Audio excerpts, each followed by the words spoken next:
name's Grant Hendricks. I'm a trooper with the Missouri State Highway Patrol. I'm at the site of Mariah West's accident. Mariah's vehicle traveled across this median and ended in striking the bridge that you can see behind me. When I got to the scene, her face was disfigured from sliding down the roadway.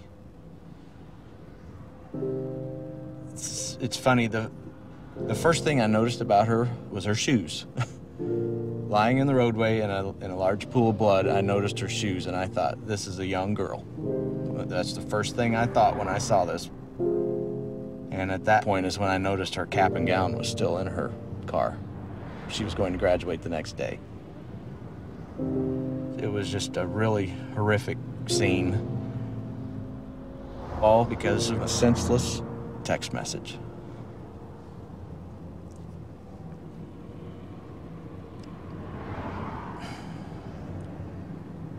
It's just sad. Sorry, it's just sad.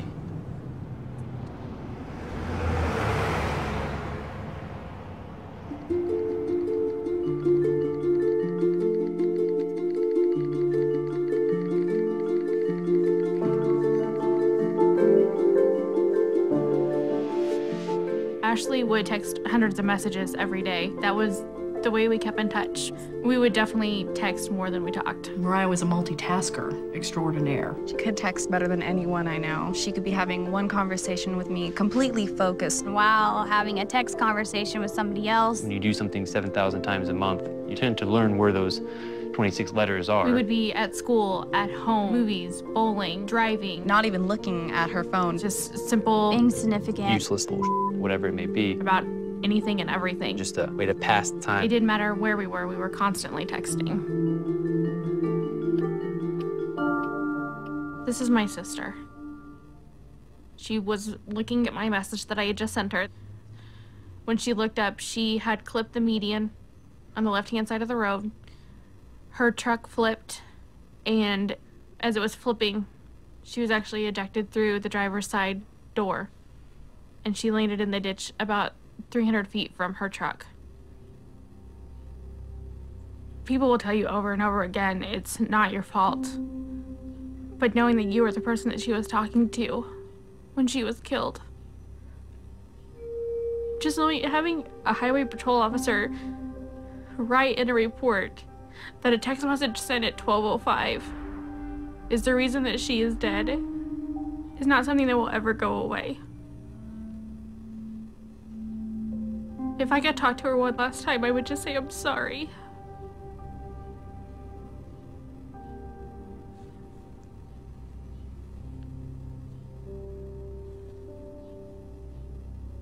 This is her cell phone that she used in the accident.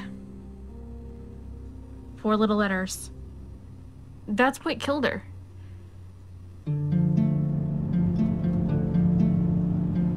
You never really think about it, but people associate drinking and driving as a dangerous thing. Your vision's impaired, your judgment's impaired.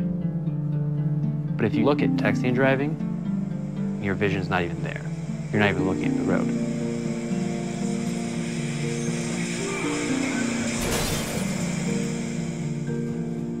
If someone would ask me to drive down the road and close your eyes for 5 seconds or 6 seconds, I would never even attempt that. But then if someone asks, read this text message and respond to that in about the same length of time, well, that would be no problem. I'd done that numerous times in the past before this accident.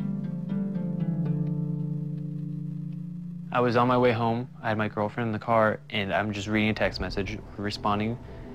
I was looking up every couple seconds or so, like I always did.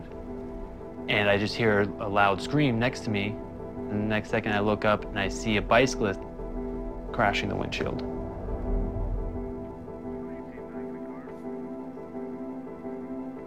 When I got out of the car, he didn't have a pulse, he wasn't breathing. He wasn't alive. There are no words to describe the level of grief, the level of depression and self-hatred I was going through. My first year of college, I just remember one girl recognizing me and saying, oh, I remember hearing about you. You're that guy who hit the bicyclist because you were texting and driving. That was actually the day before I ended up going to the hospital for emotional problems. I sent one stupid, meaningless text, LOL, and killed the man.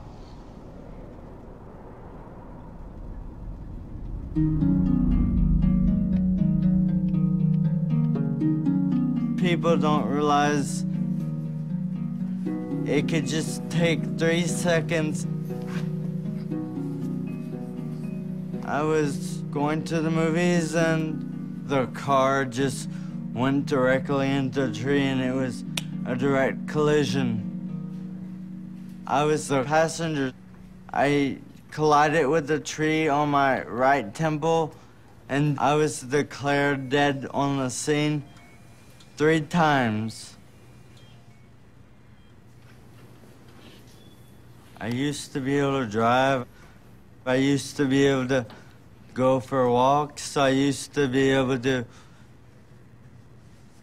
run around town by myself. I used to have a job. I was normal. And all this,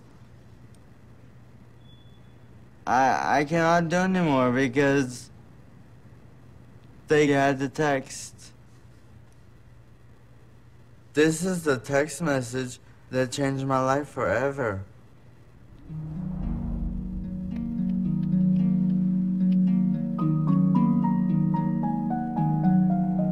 The day before her graduation, my daughter drove to go meet a boy, and she never made it.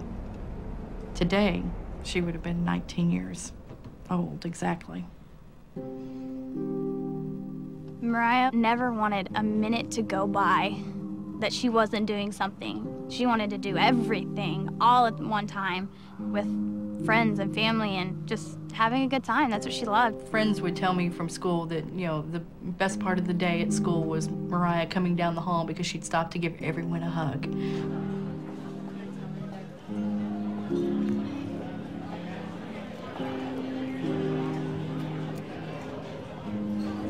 Okay, guys, in honor of Mariah. Happy birthday to you. Happy birthday to you. Happy birthday, dear Mariah. She had met a guy who played baseball, and one evening she just spontaneously got in her car and said, "Hey, I'm gonna come watch his game." He was texting her to tell her directions of where she needed to go. And I guess she just looked away for too long. Where are you at, you know? Like that was it. One of her friends had no idea that she had been in an accident, so he kept texting. We ended up having to send him a text back to say, please stop. She's in critical condition in the hospital, and we don't know if she'll even make it. She always worked her magic, you know, and still to this day, without her being here, she's so much still a part of our lives every day. She was our sunshine. She really was.